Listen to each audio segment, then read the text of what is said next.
My name is Jack Anderson, and I am cursed. It's a ridiculous curse, reverse effort. The harder I try to slack off, the more spectacular my success. My one and only dream in life is to get fired, go home, and just coast. But the notoriously cold CEO, a woman they call the Ice Queen, somehow manages to decipher some world-shattering business strategy for my every attempt to be useless. She keeps pushing me onto a pedestal, and all I want to say is, for the love of God, please just fire me. I'm Jack Anderson, 23, just another analyst in the investment division at Vance Capital, and I have a superpower. My superpower is screwing up upwards. Basically, the more I want to wreck something, the better it turns out. Conversely, if I actually try to do a good job, it's guaranteed to become a five-alarm disaster. This is my secret. So, I have only one goal in life: get fired from this company, collect my severance, and go home to a life of glorious mediocrity. To that end, I have been diligently quiet quitting for a solid month. Today, my direct supervisor, Mr. Wallace, dropped a monster of a task on my desk: compile and analyze the data on every single failed investment from the past 3 years and write a report on the root causes. It was a vast, messy, error-prone job, a perfect stage for me to crash and burn. My time had come. I spent half the day just opening the mountain of spreadsheets. Then, I began my carefully orchestrated campaign of self-destruction. A proper data analysis would require cross-referencing by industry, timeline, capital, team members, and a dozen other metrics. Me? I clicked on the column for the project lead's name and hit sort A to Z. Then, I closed my eyes and mashed out a single dismissive comment: root cause, personnel, short, sweet, and reeking of apathy and gross negligence. With that, I triumphantly emailed the file to Wallace, fired up a game of Minesweeper, and waited for the pink slip that was surely coming my way this afternoon. An hour passed. No Wallace. 2 hours.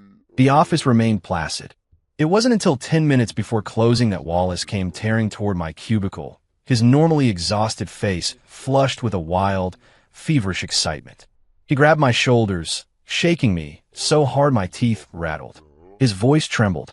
"Jack, you magnificent bastard. You're a genius." I had so many question marks over my head, they could have formed their own constellation. "Mr.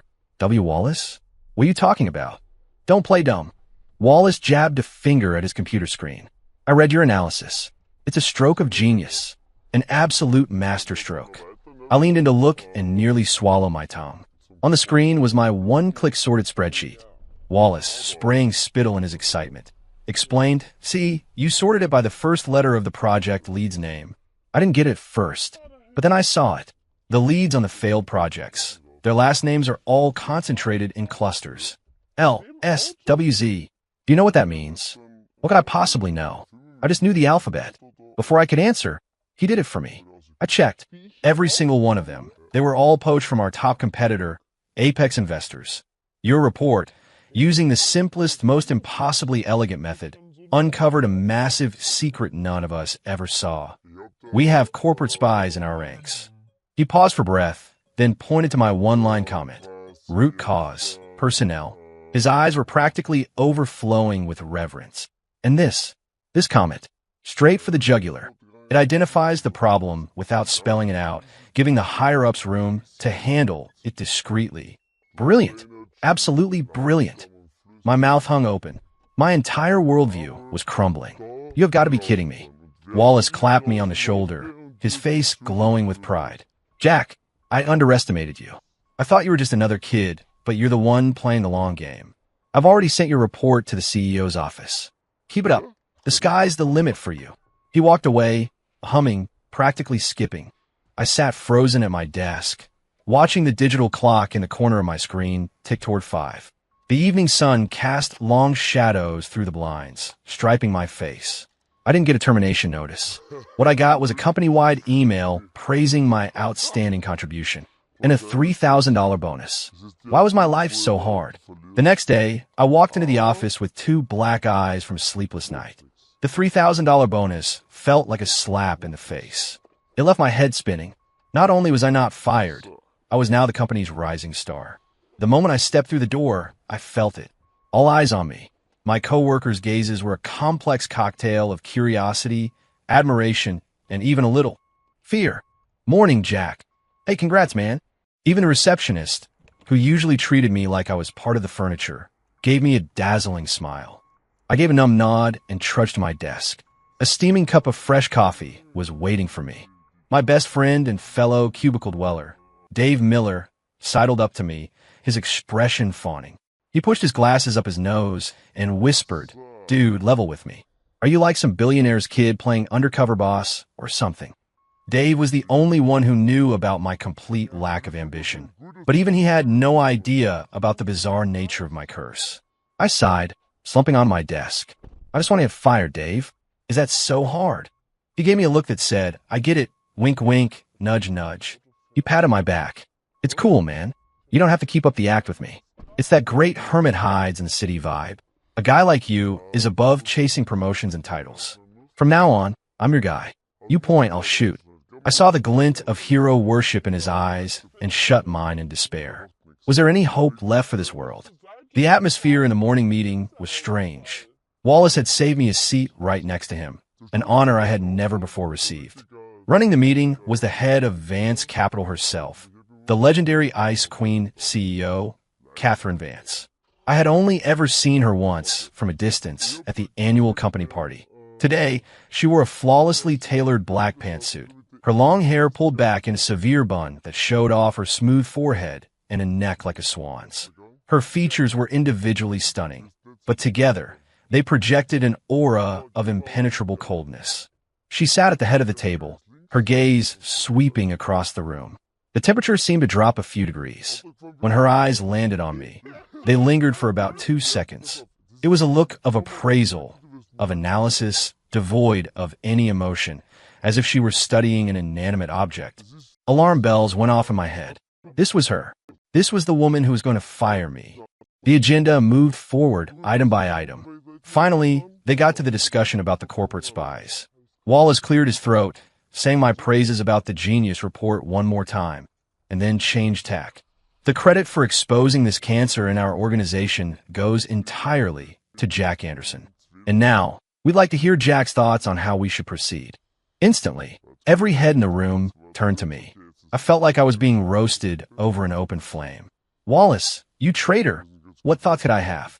My only thought was, fire me and let me go home.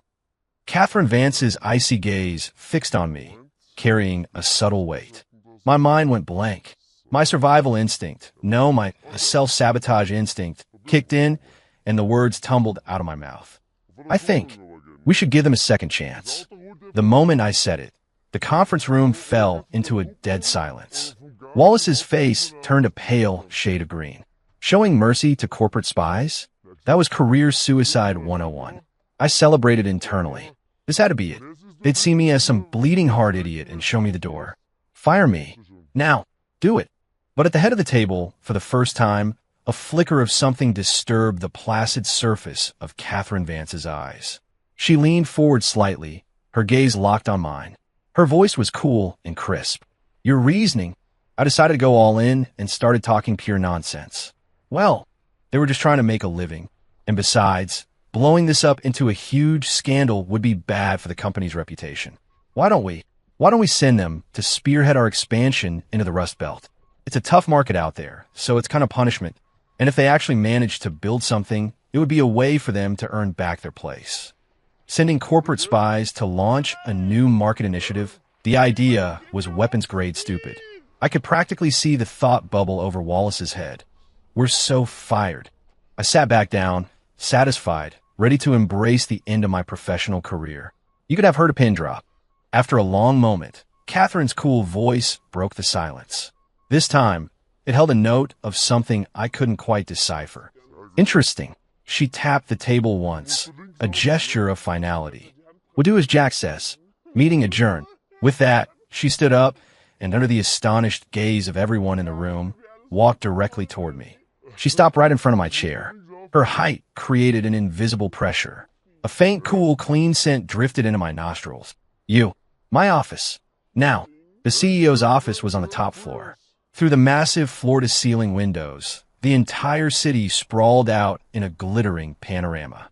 I stood awkwardly in front of a giant mahogany desk, feeling like a prisoner awaiting sentencing.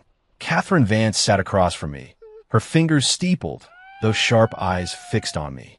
Jack Anderson, she began, her tone unreadable. Present, I said, standing up a little straighter. Why did you make that recommendation? Huh, I didn't follow.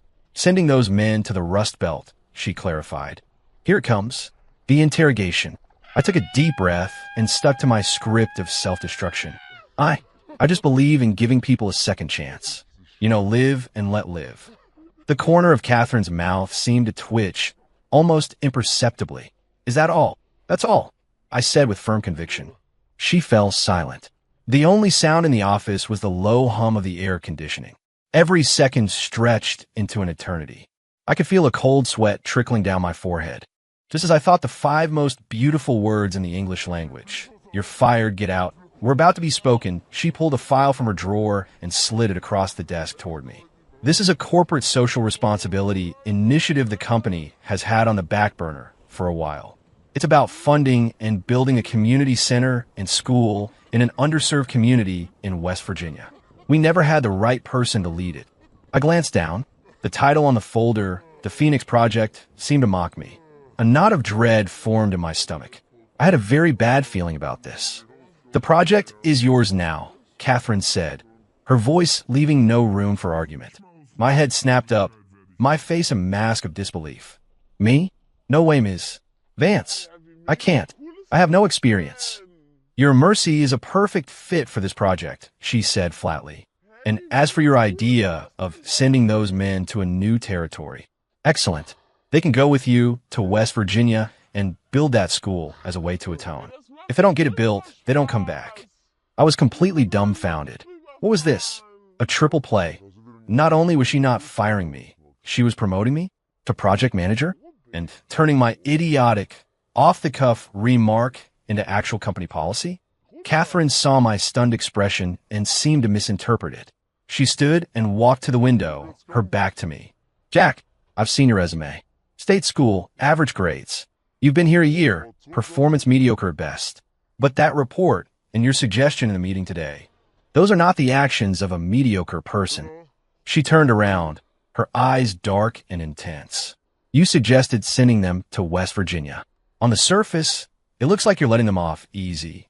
In reality, you've placed them under a microscope, isolated from their contacts and resources, in a place where they know no one. They have to rely completely on the company. You're making them build a school, squeezing the last ounce of value from them, while simultaneously putting them through a kind of spiritual punishment. You're forcing them to atone for their sins in a way that makes it impossible for them to ever betray the company again. It was a brilliant gambit. You solved an internal security threat, protected the company's reputation, and pushed a PR-friendly community project forward all in one move. A 3-for-1 special. Jack, you are far more formidable than I imagined. I listened to her analysis, my jaw hanging open so wide I could have fit a baseball in it. I was literally just making stuff up.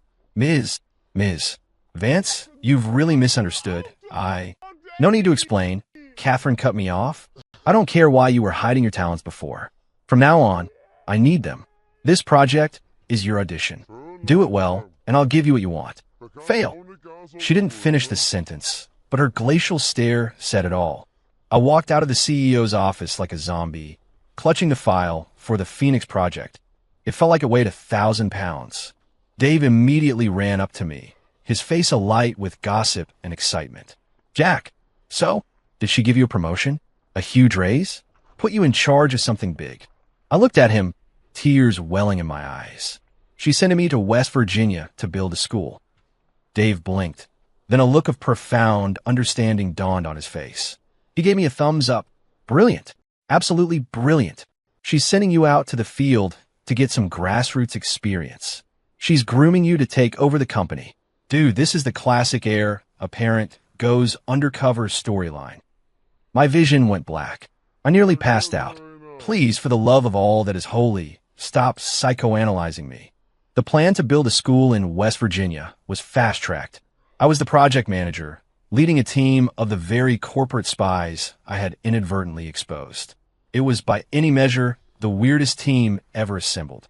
Before we left, the company held a small send-off meeting for us.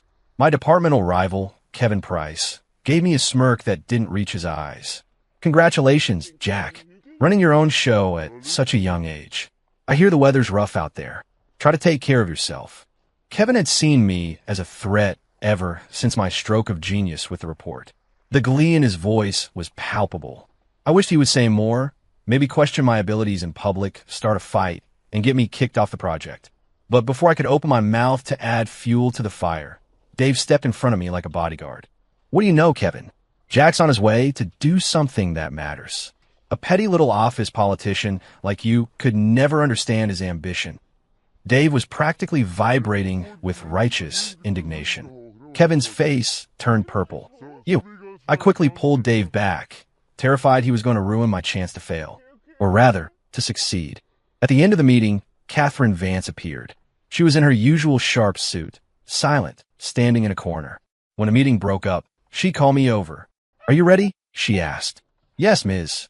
Vance. More or less," I mumbled. "Remember your mission." Her eyes, sharp and analytical, bored into me. "I don't want any surprises." I screamed internally. Surprises are my only hope.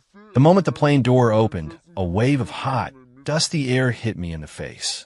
Before us was an endless stretch of tired earth and a few scattered, low-slung houses. This was our destination, Blackwater Creek. The former spies on my team looked like they'd lost the will to live. They were city guys, used to comfort and convenience. This was another planet. The town mayor, a man with sun-beaten skin and a face like a roadmap of wrinkles, came to greet us. He grabbed my hand, too emotional to form a complete sentence. "Welcome, welcome, our kids. They finally have some hope." Seeing the tears in his cloudy eyes, my resolve to screw everything up wavered for the first time. After we settled in, I called the first project meeting. Meeting was a generous term. We were huddled around a peeling table in the dilapidated town hall. I looked at my team of dejected elites, cleared my throat, and prepared to launch phase one of my master plan for failure. "All right, everyone. The main point of this trip is to get a feel for the place. Building the school, that's not urgent. The first priority is for everyone to acclimate and get into the right mindset." I made it sound as casual as possible, hoping they'd think I was just leading a company-paid vacation. Sure enough, their eyes lit up. Only one of them, a middle-aged man named Mark Taylor, who had been the highest ranking among the spies, frowned at me but said nothing. So I continued, "Here's the plan. For the first week, we do nothing. Just walk around the town, get the lay of the land, get to know the locals. We'll start work in a week." Even in my own ears, it sounded insane. A critical construction project, and I was telling everyone to take a week off? If word of this got back to headquarters, Catherine Vance would have my hide. I gloated inwardly, practically seeing the termination email drafting itself in the clouds. But then, Mark Taylor spoke up. "I disagree." His voice was hoarse, but firm. I blinked. "Why?" Mark looked at me, his eyes filled with a complex emotion. "Mr. Anderson, we're here to atone, not to go on vacation. If you're trying to humiliate us with this charade, there's no need." I was speechless. Humiliate you? I was genuinely trying to be lazy. Before I could explain, another team member shot to his feet. "He's right. We made a mistake, but we're not useless. Mr. Anderson, you don't have to test us. We know what we have to do. Just give us our orders." "Yeah, give us our orders." The others joined in, a chorus of indignant voices. They looked like I had just insulted their mothers. I stared at this suddenly energized group of convicts and was completely lost. This wasn't in the script. Weren't you guys supposed to joyfully accept my slacker proposal, join me in doing nothing, and get us all fired? Why were you reacting like this? Baffled, I stammered. That's not what I meant. I just think, measure twice, cut once." "We get it." Mark cut me off, a flicker of gratitude in his eyes. "Mr. Anderson, you want us to use this week of observation to truly integrate, to understand the meaning of this project instead of treating it like just another cold assignment. You're giving us a chance to become better men. We understand your intentions. Thank you." My jaw dropped. I couldn't say a word. I understood. I finally understood everything. The most terrifying thing in the world isn't having a curse of reverse effort. It's being surrounded by a team whose ability to read way too much into things is off the charts. My slacking for a week plan went into effect, but in a way I could never have anticipated. My team's enthusiasm was the polar opposite of what I'd intended. Mark Taylor and the others were like men possessed. They were up before dawn every day, inspecting the town. They walked around with notepads, asking questions. Ma'am, how many people in your family? Is a long walk to school for the kids? Sir, where does the town get its water? Is it reliable? Hey there, little guy. What color would you want your classroom to be? They took my directive to get to know the locals to a whole new level. And me, the project manager, my job consisted of lying on the cot the town hall had provided for me and contemplating the meaning of existence. Whenever I ventured out, I'd see them give me this knowing look as if to say, there he goes, our wise leader, silently observing our every move with his all-seeing eyes. I was just going to the bathroom. A week later, Mark came to me with a thick stack of papers. It was a detailed research report on Blackwater Creek's geography, demographics, economy, educational resources. They had even documented the name of every dog in town. Mr. Anderson, this is what we've accomplished this week. Mark handed me the report, his eyes shining with a mix of pride and apprehension. We believe the original plan from headquarters needs some adjustments. I took the report and flipped through it casually. Oh, tell me more, I said, feigning interest while mentally plotting how to torpedo this project. The original plan was to build the school on that empty lot west of town. But after surveying the area, we found that the land is low-lying and prone to flooding during the rainy season. It's also too far from most of the families. Mark pointed to a hand-drawn map. We think the best location is on the east side of town, where that old, abandoned brickyard is. The ground is higher, the view is better, and it's centrally located.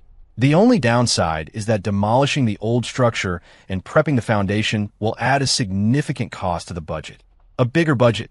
This was fantastic news. Nothing makes executives angrier than going over budget. My heart leaped. This was my chance.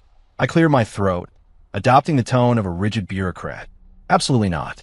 The plan from headquarters was approved by experts. We can't just change it on a whim. Who's going to be responsible for the cost overruns? My goal was to crush their initiative with red tape and apathy, hopefully creating some internal conflict. Mark and the others looked crestfallen. But Mr. Anderson, this is for the children. The children don't sign the checks. I cut him off, my tone harsh. We stick to the original plan. This discussion is over. I tossed the report on the table and turned my back on them, projecting an aura of cold, unreasonable authority. Back in my room, I rubbed my hands together with glee, defying my team, being rigidly authoritarian, ignoring practical realities, and forcing a flawed plan forward. With a combo like that, once the news of my failure reached headquarters, Catherine Vance would tear me to shreds. I could almost taste the sweet freedom of unemployment. But I was once again too naive. The next morning, I was woken by a loud commotion. I opened my door to see Mark and the team, leading a group of townspeople armed with shovels and pickaxes, working furiously at the abandoned brickyard on the east side of town. They were demolishing it themselves? I ran over and grabbed Mark, who was hauling a pile of bricks. What are you doing? I told you. We're sticking to the original plan. Mark wiped the sweat from his brow and gave me a sheepish grin. Mr. Anderson, we thought about what you said. You're right. We can't go over budget.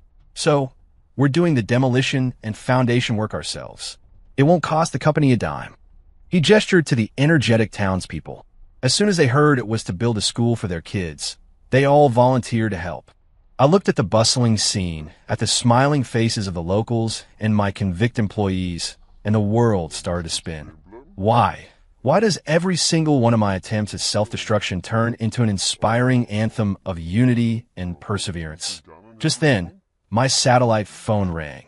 It was Catherine Vance. I walked to a quiet corner, my stomach churning, and answered. How is the project progressing? Her voice was as cool and distant as ever. Our reporting in, Ms. Vance. Everything is on schedule. I forced myself to say, I heard. Was that a hint of approval in her voice? I heard you vetoed their proposal to change the building site, then used reverse psychology to motivate them to solve the budget problem by doing the demolition themselves. Jack, you have a gift for managing people. I was speechless. I didn't. That's not what happened. No need for false modesty, she said, as if reading my mind. Mark Taylor called and gave me a full report. He said that while you appear strict on the surface, your methods are designed to help them find self-worth and wash away their past shame through their own labor. They're all very grateful to you. I stood there, phone pressed to my ear, utterly defeated. Mark Taylor, you Boy Scout, you betrayed the cause. Keep up the good work, Catherine said finally. Don't disappoint me. The line went dead. I stood in the swirling dust, holding the phone, my world in shambles. In the distance, the demolition of the old brickyard continued, accompanied by the sounds of cheerful, determined work. Once again, against my will, I'd become a brilliant leader. This was no way to live. With the entire town pitching in, the old brickyard was cleared in just 3 days. Staring at the newly leveled foundation, I felt nothing but a profound desire to cry. Next up was the actual construction. I learned my lesson. My previous attempts at failure were too subtle. This time, I had to be direct. The construction crew, hired by headquarters, was professional and efficient. The blueprints were approved. If I just let things proceed, a beautiful new school would be standing here in no time. I couldn't let that happen. On the first day of construction, I called the foreman and my team into the office. I spread the blueprints on the table. This part right here, I said, pointing I don't like it. Everyone gathered around. The foreman, a seasoned pro with decades of experience, looked at it. Mr. Anderson, that's a load-bearing wall. What's the problem? It's been calculated for maximum structural integrity. It's perfectly safe. Too safe, I said, shaking my head with a grave expression. Safety implies conservatism. We're not just building a school. We're innovating. We need to be bold. I took a pen and drew a thick, dramatic line through the wall on the blueprint. This wall. Get rid of it. A collective gasp went through the room. The foreman's eyes nearly bulged out of his head. Mr. Anderson, you can't be serious. That's a load-bearing wall. If you take that out, the entire building will be structurally unsound. He's right, sir. That's too dangerous. Mark and the others chimed in. This was exactly the reaction I wanted. I wanted to be the reckless, arrogant boss who ignored safety regulations. If anything goes wrong, I'll take full responsibility, I said, slamming the pen down. I'm the project manager. What I say goes. Make the change. The foreman's face was beet red. He pointed a trembling finger at the blueprint. This violates every building code in the book. I can't do it. You're playing with the lives of children. If you won't do it, I'll find someone who will, I said, staring him down. If you can't handle the job, you and your crew can pack up and leave right now. I was calling his bluff. I was betting he wouldn't risk his professional reputation on my insane order. Once the construction crew walked out, the project would be delayed, and it would be all my fault. The foreman was shaking with rage. He grabbed the blueprints and threw them on the table. You're crazy. Absolutely insane. I quit. He spun on his heel and stormed toward the door. My heart soared. Success. But just as he was about to step outside, a quiet voice spoke up. It was one of Mark's junior guys, a quiet kid named Leo who rarely spoke. Wait a second. Leo adjusted his glasses, walked over to the blueprints, and stared at them for a long time. Then he pulled out his laptop and started typing furiously. All eyes were on him. After about 10 minutes, Leo looked up, his face flushed, a strange light in his eyes.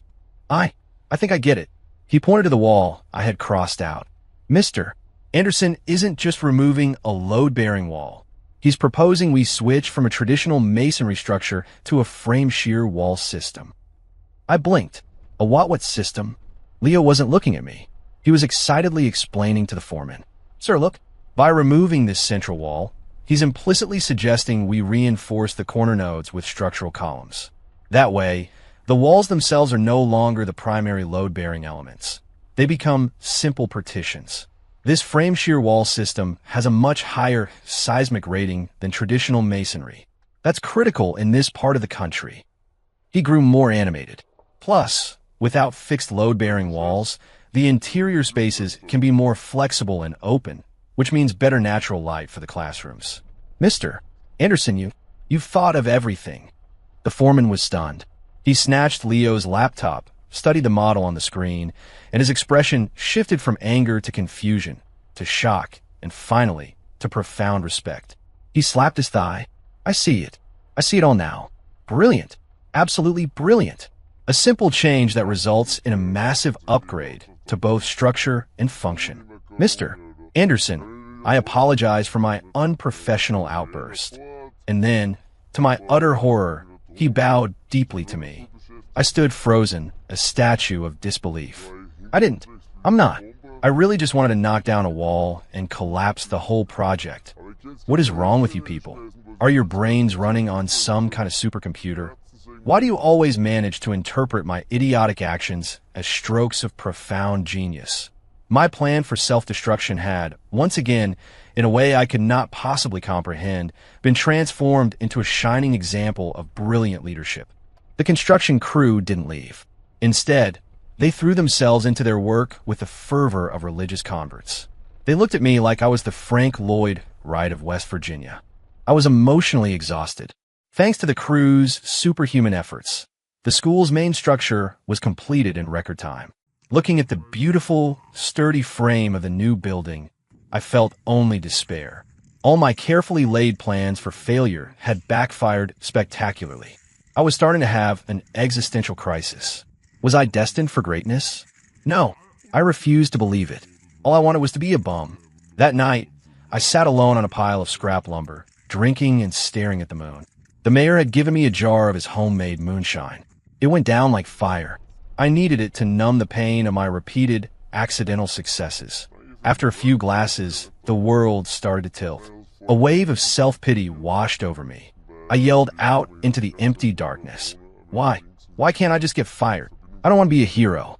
I don't want to be a leader. I'm a screw-up. I want to go home. Catherine Vance. You cold, calculating woman. Why won't you believe me? I'm just a slacker who wants to be left alone. I was shouting and crying a blubbering mess. The alcohol was hitting hard. Everything was a blur. Through my watery eyes, I saw a dark figure walking toward me. The figure grew closer. It was tall, slender, and carried a familiar, cool scent. I squinted, trying to focus. See, Catherine, I had to be hallucinating. What would she be doing in a godforsaken place like this? I chuckled stupidly and reached out, trying to touch the face in my vision. You're actually pretty beautiful. Just too cold. No heart. Before my hand could make contact, it was caught by a cool, firm grip. The touch was too real to be a hallucination. A jolt went through me, sobering me up instantly.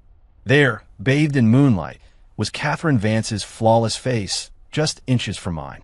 She wore her usual icy expression, but her eyes held a complex emotion I couldn't read. You're drunk, she said. I froze solid. She was really here. When did she arrive? How much of my drunken tirade did she hear? It was over. It was all over. I had just called my CEO a cold-hearted woman to her face. My career was finally, truly, definitively finished. At that thought, I felt not fear, but a wave of pure, unadulterated joy. Happiness had come so suddenly. Fueled by liquid courage, I tightened my grip on her hand. Ms. Vance, I'm so sorry. I shouldn't have said those things behind your back. I'm a terrible person. Fire me. Please, I'm begging you. Catherine was taken aback by my sudden plea. She tried to pull her hand away, but I held on with surprising strength. Let go, she said, her voice colder than ever. I won't. Not until you promise to fire me. I was acting like a child. We struggled there, on the scrap pile, a ridiculous tug of war. Just then, Mark Taylor and the construction foreman, making their nightly rounds, came upon us. Who's there? The beam of their flashlight landed squarely on us. The air froze. What did they see? They saw me, their drunk and disorderly project manager, clinging desperately to the hand of their untouchable Ice Queen CEO, who had a look of fury and was at a blush. Mark's and the foreman's jaws dropped. The flashlight fell from their hands with a clatter. We didn't see anything. They turned in unison and sprinted away into the darkness as if they'd seen a ghost. Me, Catherine, She finally ripped her hand from my grasp. The eternal frost on her face seemed to have cracked. Jack Anderson. She ground out my name through clenched teeth. I looked up at her and gave her my biggest, brightest smile. Don't worry, Miss Vance. I'll be packed and gone by morning. This time it had to work, right? I woke up the next morning with a splitting headache, a souvenir from the moonshine. But I was in a great mood. I hummed to myself as I packed my meager belongings. Last night's performance, while fueled by poor judgment, was surely effective. Harassing the CEO in public? That was grounds for dismissal 100 times over. Goodbye, Blackwater Creek. Goodbye, my overthinking, overachieving team. Hello, sweet unemployment. Just as I was stuffing my last t-shirt into my duffel bag, there was a knock on the door. I opened it to find Mark Taylor, his face grim. Behind him stood the rest of the team. The way they were looking at me was even more complicated than the night before. Mr. Anderson, Mark began, his voice low. We need to talk to you. I waved a dismissive hand. No need. I get it. I'm out of here. You guys keep up the good work. Don't let Ms. Vance down. But Mark shook his head. Then, he did something incredible. He bowed deeply to me. Mr. Anderson, we're going to talk to Ms. Vance. We're going to plead your case. I was utterly confused. We all know you only did what you did. For us, Mark declared, his face a mask of tragic nobility. My brain blue-screened again. What was he talking about now? Another team member, a guy named Leo, chimed in. We saw everything. You and Ms. Vance on the construction site. The argument. We misunderstood at first, but then we figured it out. You must have realized that no matter how well we performed, there would always be a cloud of suspicion over us back at headquarters. So, to clear the way for our future, you decided to sacrifice your own reputation, to publicly disgrace yourself, to show Ms. Vance how committed you were to us. You were telling her that you would take all the blame, all the responsibility for us, even if it meant making an enemy of her. Mr. Anderson, we will never forget this. Thank you. And then all of them, in unison, bowed. I stood there dumbfounded, my duffel bag still in hand. My soul felt like it had left my body. Publicly disgrace myself. Sacrifice my reputation. I was just drunk and trying to get fired. You morons. But do your brains even work? Can't you think like normal people for 1 second? I opened my mouth to explain, but I knew that any words I said would be useless against the impenetrable fortress of their insane logic. And no, that's not. I managed to choke out. You don't have to say a thing, sir. We understand. Mark said, his expression one of pure loyalty. Don't worry. We've already co-signed a petition to Ms. Vance. We're willing to trade all our future accomplishments for the company's forgiveness of your actions. I looked at their determined, ride-or-die faces, and my vision went black. I fell backward onto my cot. It wasn't because I was moved. It was because I was so unbelievably frustrated. When I came to, I was lying on the cot, and Catherine Vance was sitting in a chair beside me. She had changed out of her power suit and was wearing a simple white shirt and jeans. It softened her edges, made her look less severe. She was peeling an apple, her movements slow and precise. Sunlight streamed through the window, creating a golden halo around her. For a split second, I thought that maybe this cold woman wasn't so bad after all. You're awake? She asked without looking up, her voice still cool. Yeah, I croaked, trying to sit up. Don't move, she said, gently pushing me back down. The doctor said you have alcohol poisoning and emotional exhaustion. You need to rest. I lay back, staring at the ceiling, a storm of emotions churning inside me. Ms. Vance, about last night. I know all about it. She cut me off, still working on the apple. Mark and his team gave me their petition. My heart sank. So you're going to... Do you really think a petition would change my mind? She countered. A spark of hope ignited within me. That's it. That's the cold, ruthless CEO I know and want to be fired by. An employee who publicly disrespects and harasses a superior should, according to company policy, be terminated immediately. This is it. This is it. I clenched my fists in excitement. Catherine finished peeling the apple. She cut it into small slices, speared one with a toothpick, and held it to my lips. But, she said, changing direction, my heart, which had been soaring, plummeted back to earth. But I also saw another side of you. She looked at me then, her expression more serious than I had ever seen it. I heard what you were shouting that night. My face turned beet red. You said you wanted to be a failure, that you wanted to go home and coast. It was all out in the open now. I decided to just own it. That's right. That's all I've ever wanted. Every single thing I've done has been an attempt to get fired. Now that you know, you can let me go, right? I expected her to be angry, to be disgusted by my lack of ambition. Instead, she just watched me silently, then pushed the apple slice a little closer. Eat. I don't know why, but on some strange impulse, I opened my mouth and ate the apple. It was sweet. Jack, she said, pulling her hand back, do you know why I came to Blackwater Creek? I shook my head. Because headquarters received an anonymous tip. My heart skipped a beat. A tip? Yes. A letter accusing you of authoritarianism, of altering blueprints against safety protocols, of forming a clique with your subordinates to undermine the company. The letter was from Kevin Price. Kevin? My rival. It all made sense. He was trying to get me fired. So I came to investigate. But what I found was a school being built ahead of schedule and to a higher standard, a team of employees whose entire outlook you had transformed, in a town that treats you like family. Catherine stood and walked to the window. Jack, your words say you want to be a slacker, but your actions, your subconscious, they do the most correct, the most brilliant things. Your so-called reverse effort. Maybe it isn't a curse at all. She turned, her eyes burning with an intensity I'd never seen before. Maybe it's your real gift. A gift for turning garbage into gold that even you don't recognize. So, she said, enunciating each word, I'm not going to fire you. Not only am I not firing you, I'm giving you a position you can't refuse.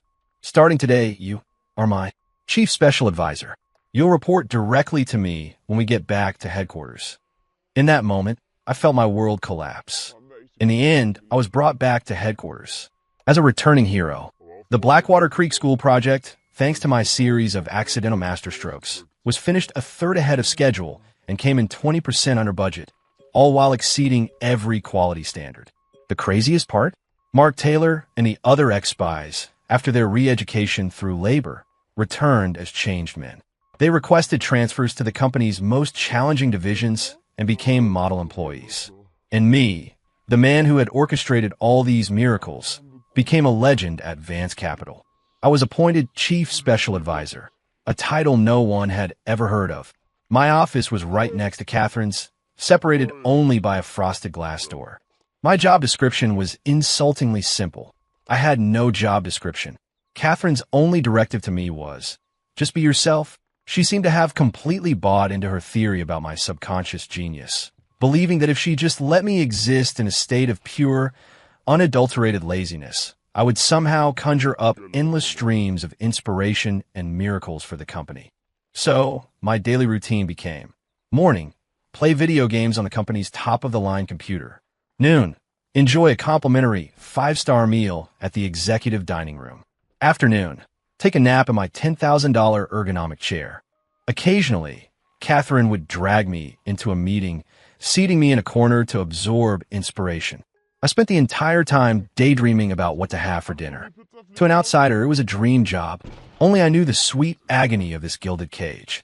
I was further than ever from my dream of getting fired. My friend Dave no longer looked at me with admiration. It was now pure awe. Dude, you've transcended the mortal plane. You've achieved the highest state of Zen management. Leadership through inaction. It looks like you're just gaming, but in reality, you have your finger on the pulse of the entire company. I just waved a tired hand at him, too exhausted to even argue. As for my nemesis, Kevin Price, he was completely broken. His snitch letter, far from taking me down, had become just another piece of evidence of my strategic brilliance. Rumor had it that Catherine, in a board meeting, held up his letter and said coolly, "The jealousy of the mediocre is the highest praise for the brilliant." Now, Kevin avoids me like the plague, his eyes filled with terror whenever we cross paths. One afternoon, I was just waking up from my nap when Catherine came into my office. She was holding a file. There's an important negotiation in an hour. We're acquiring a new AI startup, Singularity. You're coming with me. I yawned. I'm not going. I'll just screw it up. This was the truth. I was well aware of my curse's try hard, fail hard clause. But Catherine just placed a file on my desk. You're going. All you have to do is sit there. Don't say a word. Don't do a thing. It seemed she had fully accepted my role as some kind of corporate good luck charm. I couldn't argue, so I followed her to her car. The negotiation was at a private club downtown. The founder of Singularity was a young guy named Leo Zhou. He wore thin-rimmed glasses and had a polite demeanor, but his eyes held a glint of arrogance he couldn't quite hide. From the start, the talks were deadlocked. Zhou was incredibly confident in his tech, and the acquisition price he was demanding was far higher than Vance Capital's valuation. Catherine's team argued their points, but they were getting nowhere. I sat in a corner next to Catherine, bored out of my skull. This kind of high-level business talk was more foreign to me than ancient Greek. I started to get drowsy. To stay awake, I fished a hard candy out of my pocket, unwrapped it, and popped it in my mouth. The sweet flavor helped a little. Absently, I started fiddling with the small, crinkly wrapper. I folded it into a tiny paper airplane. Then I unfolded it and refolded it into a paper crane. Then I unfolded it again, thought for a moment, and folded it into a little star. I was completely absorbed in my task, oblivious to the rising tension at the negotiation table. Suddenly, Leo Zhou, who had been a picture of confidence, went pale. His gaze was fixed, laser-like, on the tiny paper star in my hand. His breathing grew ragged. Everyone at the table noticed his strange behavior and followed his gaze to me. Catherine frowned. I looked down at the star in my hand, confused. It was just a normal paper star. What was the big deal? Zhou shot to his feet, pointing a trembling finger at me. Who are you? I looked up, bewildered. Me? I'm Jack Anderson. No. Zhou was getting agitated. The way you folded that star, that specific technique. Are you origami master? I was flabbergasted. Origami master? I learned how to do this from the girl next door when I was 10. Before I could respond, Zhou rushed over, snatched the star from my hand, and examined it from every angle. It's the same method, the unique finishing fold. Only one person in the world does it like this. He looked up at me, his eyes shining with the light of a true believer. Master, I've finally found you. I'm your biggest fan. I only got into algorithmic research because I saw your tutorial for folding a Klein bottle on the International Origami Forum years ago. You're the person who inspired my entire career. The entire room was silent. Catherine's negotiation team stared, their mouths agape. Even Catherine's stoic expression had cracked. And me? I was in shock. International Origami Forum. A Klein bottle. When had I ever done that? I racked my brain, and a faint memory surfaced from the depths. It must have been in college.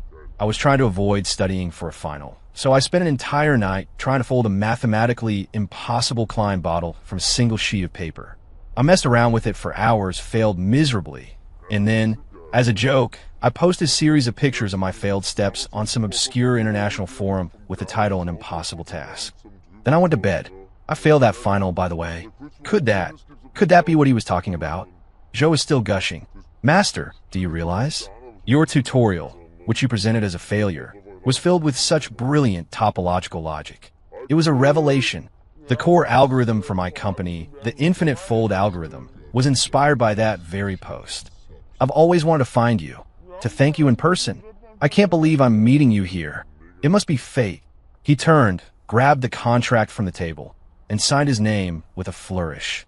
He then presented the signed contract to Catherine with both hands, his demeanor utterly humble. Ms. Vance, it would be an honor. The price is your price. I have only one condition. He turned back to me, his eyes burning with fervent hope.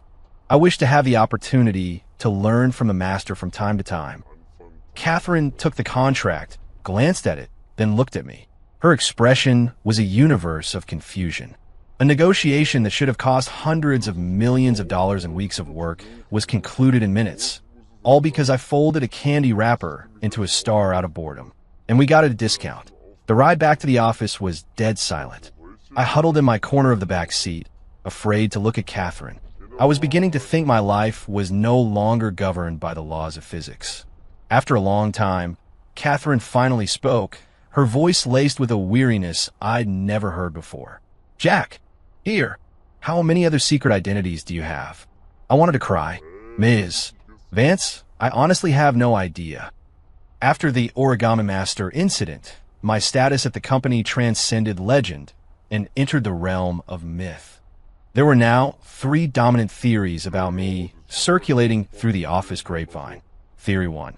I was the heir to a secret, powerful family, and my job at Vance Capital was just a way to kill time and vet potential business partners for my clan. Theory 2. I was a sort of enlightened being, a master of strange and esoteric arts, who viewed the world of business as a trivial game. Theory 3. I was Catherine Vance's secretly trained ultimate weapon, her ace in the hole for crushing any and all commercial obstacles. Dave was no longer content to be just my sidekick. He had started the Jack Anderson Study Group, where he and other members would meet to analyze my every word and action, trying to glean the secrets of success. I heard that a crumpled up piece of scratch paper I'd thrown in the trash was retrieved, copied, and circulated among them as a sacred text containing profound market insights. I gave up. I completely gave up. Let the world burn. I was tired. I continued my routine. Game at work, go home. Catherine seemed to get used to my presence, though she still sometimes looked at me like I was a bizarre new species of animal she was studying. She stopped forcing me to attend meetings. Instead, she would just silently place the files for her most difficult cases on my desk. She wouldn't say a word. Just leave them there. And I, with equal and unspoken understanding, would not even glance at them. But, strangely, those cases always seemed to solve themselves through a series of bizarre coincidences. There was an overseas mining acquisition that was stalled because of local political issues. One day, I ate too much at lunch and was pacing around my office to walk it off. I accidentally knocked over the cleaning lady's mop bucket. Water splashed across a geological survey map, soaking a previously ignored section. The next day, news broke that a massive, rich new mineral deposit had been discovered in that very section. Because we had the inside information, Vance Capital swooped in and secured the rights for a fraction of the cost. Then there was a battle with a tech giant over a crucial web portal. They were hitting us hard, and we were losing. That day, I lost a dozen straight rounds in my game, and, in a fit of frustration, slammed my fist on my keyboard. A keycap flew off, sailed through the air, and bonked our chief technology officer on the head in the next office. The impact apparently triggered a flash of inspiration. He came up with a brilliant reverse traffic flow strategy that turned the tide of the battle overnight. Things like this kept happening. Eventually, a consensus formed throughout the company. As long as Jack Anderson was around, no problem was unsolvable. I had become the company's anchor, a lazy, game-playing, nap-taking anchor. One day, Catherine's executive assistant, a sharp, no-nonsense woman, rushed into her office. "Ms. Vance, it's an emergency. Apex Investors has launched a hostile takeover." I had my headphones on, but I heard her. Apex Investors, our old rival, the ones who had planted the spies. They've partnered with several offshore funds and are buying up our stock on the open market. Our share price is fluctuating wildly. If this continues, it could be catastrophic, the assistant said, her voice tight with panic. I saw Catherine's face grow grave in a way I had never seen before. She immediately called an emergency meeting with all senior executives. As the company mascot, I was summoned as well. The atmosphere in the boardroom was suffocating. Everyone wore a grim expression. Apex's attack was sudden, aggressive, and well-funded. It was clearly a premeditated strike. Vance Capital was a major player, but even we were struggling to fend off this kind of coordinated financial assault. Catherine sat at the head of the table, silent, her fingers drumming a nervous rhythm on the polished wood. I could feel her tension. I sighed, as much as I wanted to be fired. Seeing the company in real trouble, seeing this powerful, unshakable woman look tired and cornered. It made me feel a little bad. Fine, I'll help her one last time. After this, I'm done. I'm going full hermit. The world could be ending, and I wouldn't lift a finger. I quietly pulled out my phone. I didn't know anything about stock trading. I had no inside information. I only had my curse. My plan was simple. Do the stupidest, most illogical thing I could think of. I opened my brokerage app.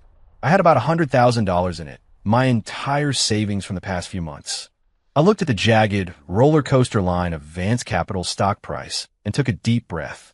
The consensus in the room was that Apex would keep driving the price up to create a bubble, lure in smaller investors, and then dump all their shares at the peak, crashing the stock and seizing control. The logical move was to buy, ride the wave up, and sell before the crash. So I would do the opposite. I was going to short the stock. When everyone was betting on it to go up, I was going to bet my entire life savings on my own company's stock crashing and burning. It was an act of supreme stupidity and betrayal. I closed my eyes and tapped the screen. All in. 10-to-1 leverage. Short Vance Capital. Confirmed. Done. My $100,000 would probably be gone in the next 60 seconds. But that didn't matter. What mattered was that my curse would activate. My idiotic action would trigger a correct outcome. What that outcome would be, I had no idea, and I didn't care.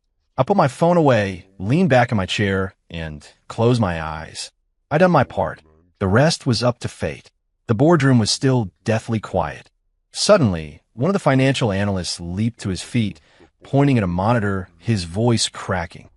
It's maxed out. Ms. Vance, our stock just hit the circuit breaker. It's gone limit up. What? Everyone, including Catherine, was stunned. She rushed over to the screen, staring at the thick green line rocketing toward the ceiling, her face a mask of disbelief. What happened? I thought Apex was dumping their shares. They were. The analyst was practically shouting with excitement. But just moments ago, a massive anonymous buy order appeared out of nowhere. They bought up every single share Apex was selling at the maximum price. Apex is trapped. Their attack, it was completely absorbed by this mystery buyer. A mystery buyer? Find out who it is. Now, Catherine commanded. A few minutes later, the news came. Ms.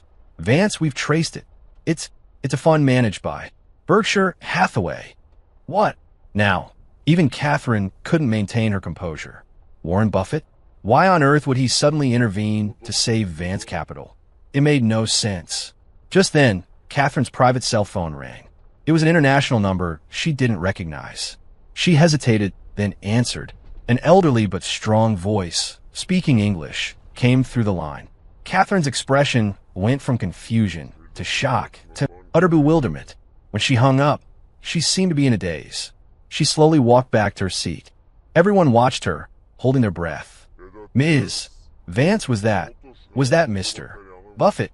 Catherine nodded, then shook her head. She took a deep breath and spoke as if in a dream. He said he acted on a directive from his teacher. His teacher? Warren Buffett's teacher. The executives looked at each other, confused. Everyone knew his mentor, Benjamin Graham, had passed away decades ago. Catherine's gaze drifted slowly across the room, past everyone, and settled on the man slouched in the corner, eyes closed. Her voice was as soft as a whisper. He said, his teacher's screen name is an impossible task. A bomb went off in my head. I don't remember how I got out of that boardroom. I just remember the feeling of dozens of pairs of eyes boring into my back. Warren Buffett's teacher? Me. Because of some stupid forum post I made in college. Could this world possibly get any more absurd? I stumbled back to my office in a fog, shut the door, and collapsed into my chair. I thought I was going to lose my mind. Had my curse become so powerful it could now manipulate the global financial markets? I just wanted to lose $100,000 and get kicked out on my ass.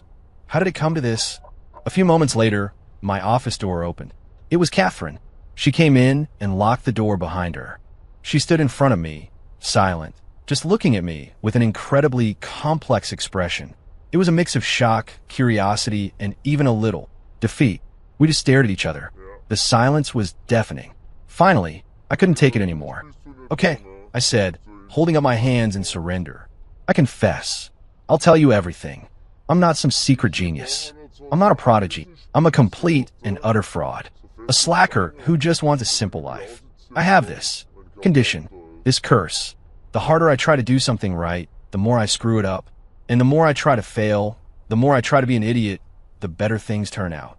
The report, the school in West Virginia, the Singularity acquisition, and what happened today, it was all the same.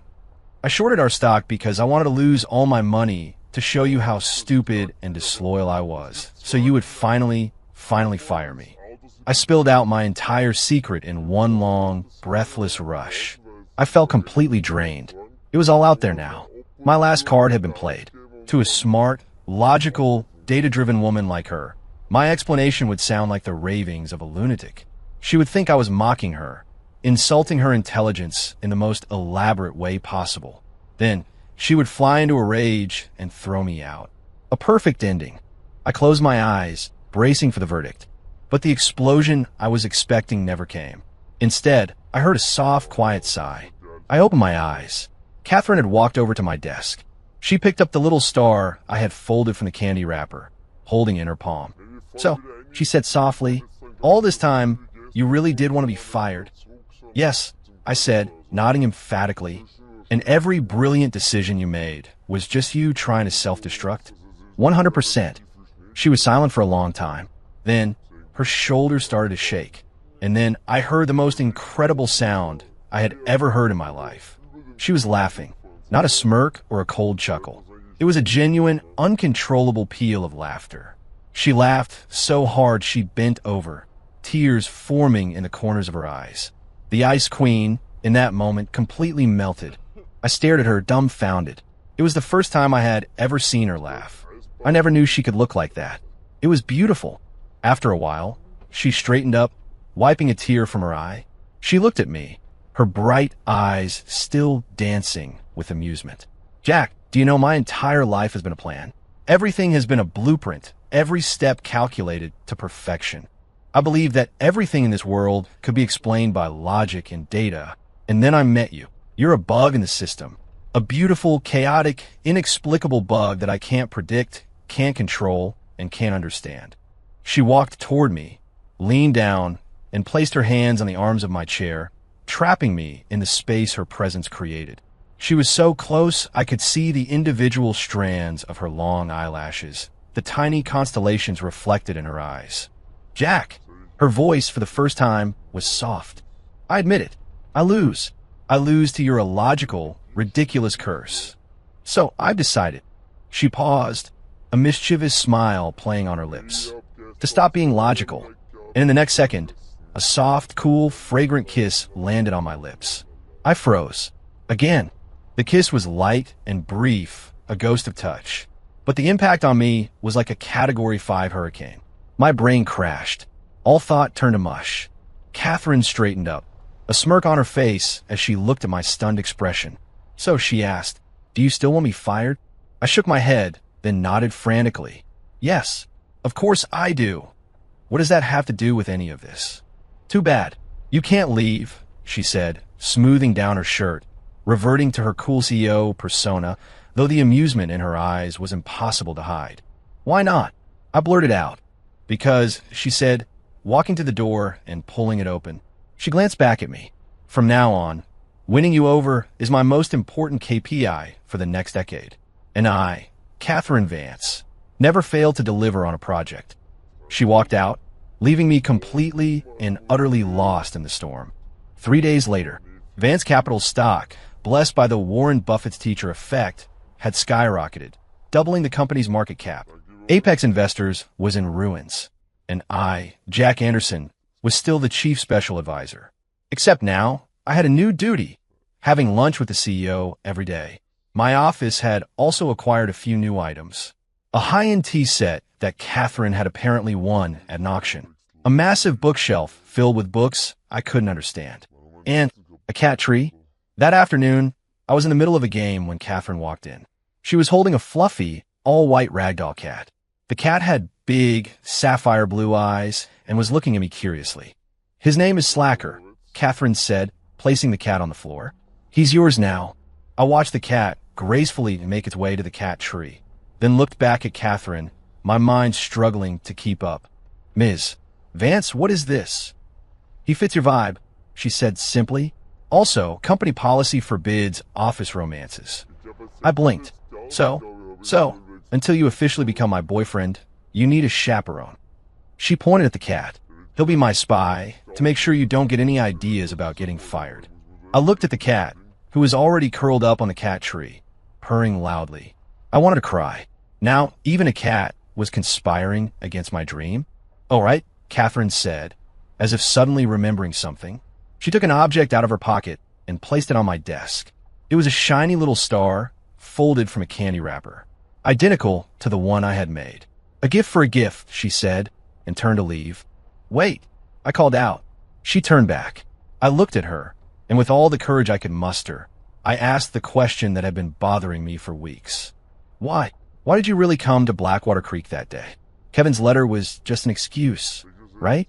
Catherine looked at me and was silent for a moment. The setting sun streamed through the window behind her, making her silhouette glow. "Because the night before, I had a dream. I dreamt that you were standing on the edge of a cliff, and you were about to fall. And then I woke up, and then I booked the first flight out." Without giving me a chance to ask more, she turned and left. I sat in my chair, holding the little paper star, not moving for a long time. Outside my window, the city lights began to twinkle on. In my office, the cat named Slacker purred contentedly. I looked at my life. Maybe being an accidental god wasn't so bad after all. Maybe. 1 year later, the Vance Capital annual gala. As the CEO's +1, I was seated at the head table. After a few drinks, Dave, his face flushed, tried to drag me on stage to perform. I refused. Absolutely not. If I actually tried to do something, the entire hotel might collapse. In the struggle, my phone slipped out of my pocket and clattered to the floor. The screen lit up, displaying my wallpaper, a photo of Catherine and me at the beach. In the picture, she was laughing like a kid. The entire ballroom went silent. All eyes were on that tiny, glowing screen. Suddenly, a small voice cut through the silence. It was Kevin Price, who had long since been demoted to the logistics department. He pointed at my phone as if he'd just discovered the meaning of life, his voice trembling as he shouted, "I get it. I finally get it. Jack Anderson. He's not a genius. He did it all to get the girl.